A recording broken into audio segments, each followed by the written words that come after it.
Greetings, Keith Russell Lee here. I am Senior Minister and Spiritual Director of the Destiny Center for Spiritual Empowerment, best-selling author, and I am a business leader. Welcome on this glorious day. I'm really psyched. I'm jazzed. I'm juiced coming off of this past Saturday. We had the Destiny Saturday morning experience, and it was awesome and powerful. Matter of fact, I want to get some of the video to you. It's right now currently on Facebook as we streamed live, but it was a powerful time as I talked about the keys to transformation. Now, guess what? This coming Thursday, January 25th, 2018, I will be in the city of brotherly love. Yes, I will be in Philadelphia, Pennsylvania on Thursday, January 25th at 7:30 p.m. at the Marriott Courtyard on Presidential Boulevard, which is right off of City Avenue in Philadelphia. I thought it was Bala Kenwood, but it's actually in Philadelphia, right off of City Avenue, 4100 Presidential Boulevard.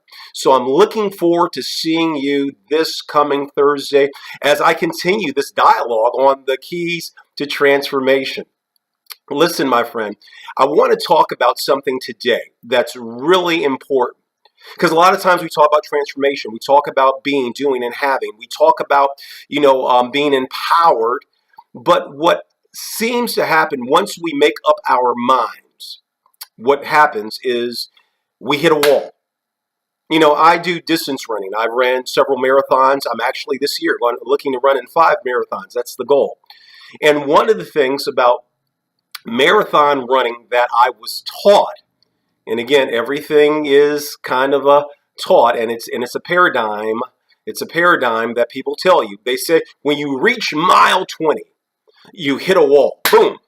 That it feels like your body wants to shut down. It feels like you want to be able to give up. Well, matter of fact, we know that that's not necessarily true. That the elite runners, those that run marathons in 2 hours or so, that they don't allow that psychological thought to stop them. But what happens so much in our personal growth and development, our spiritual growth and development, we hit a wall where we feel like I begin to question everything that's going on. I begin to look at things, man, maybe it's hard, maybe it's difficult, maybe it's, I can't do this, maybe this is not for me, maybe it's not my season. And we come up with all of these questions. I don't know about you, but I've been there. I've been there where fear has paralyzed me, that fear has made me just stop in my tracks and even self-sabotage many of the things that I would want to do. And I was able to rationalize those. That's what I'm talking about, hitting the wall. And this happens in our lives. This happens once you make that decision that I am going to be, do, and have. Once you make that decision that you're going to move forward, it seems like, boom, you hit a wall.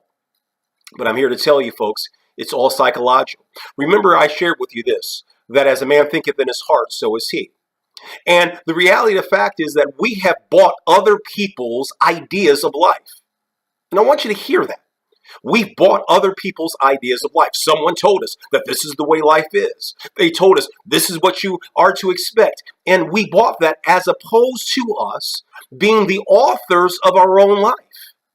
What I've discovered, my friend, is that when I'm the author of my own life, I write my story. A few years ago, I was talking about all things that I was involved in. This was about a decade ago, and I had businesses, I had ministries, and I was traveling all over the world, and all of these things. And some people told me, well, Keith, how can you do that? Well, I could do that because that was my paradigm. Even now, when I'm talking about people, I'm setting up a financial business and a firm, a broker dealer, and an investment advising firm. And people say, well, how can you pastor a church? How can you be able to do all these things? Well, listen, folks, life is not this and that. See, people have told you that this is what life is. You do that one thing. Well, I've now have discovered that life is not this or that.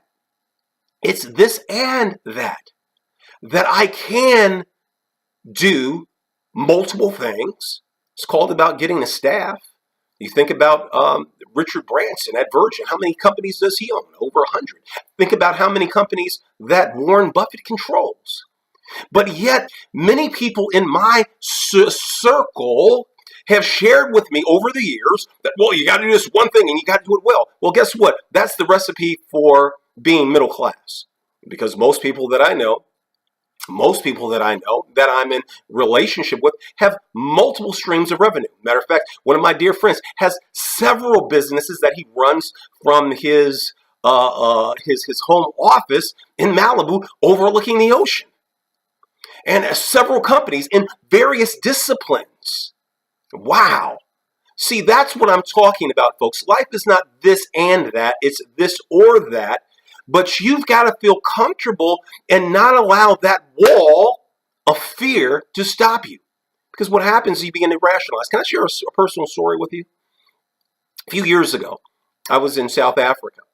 And I had ministered to this mass stadium-like crowd out in KwaZulu-Natal area outside of Durban. And I was out, and a man wanted to meet me.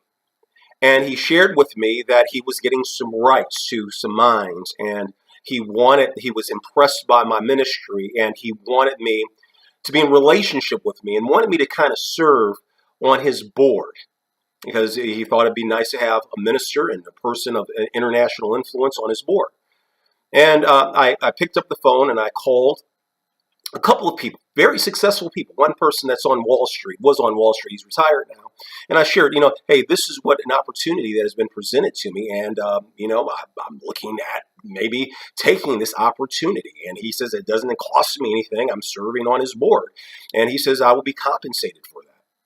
Well, my dear friend told me that because of his experience, well, international things are iffy. The same line that I learned when I was taking business courses in school. International things are iffy. Don't do that. Don't go, yada, yada, yada.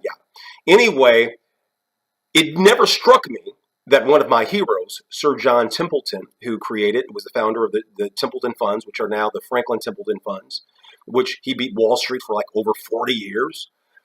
He expanded his whole business by what? Looking at models overseas. And he changed the whole game, looking at the valuing of businesses overseas. Now, wow, here I am, not really being experienced, but listening to people who had a certain paradigm, who had a certain level of understanding, and they were trapped in it. And a few years ago, let me fast forward the story. A few years ago, I happened to be looking through Forbes magazine. They list, there was that Forbes or Fortune magazine where they list all of the billionaires. And matter of fact, I think I was online, and I saw the South African cover, because they have different covers for various regions. And on the cover was that gentleman who was one of the wealthiest billionaires in South Africa, who owns the rights to several mines. Wow.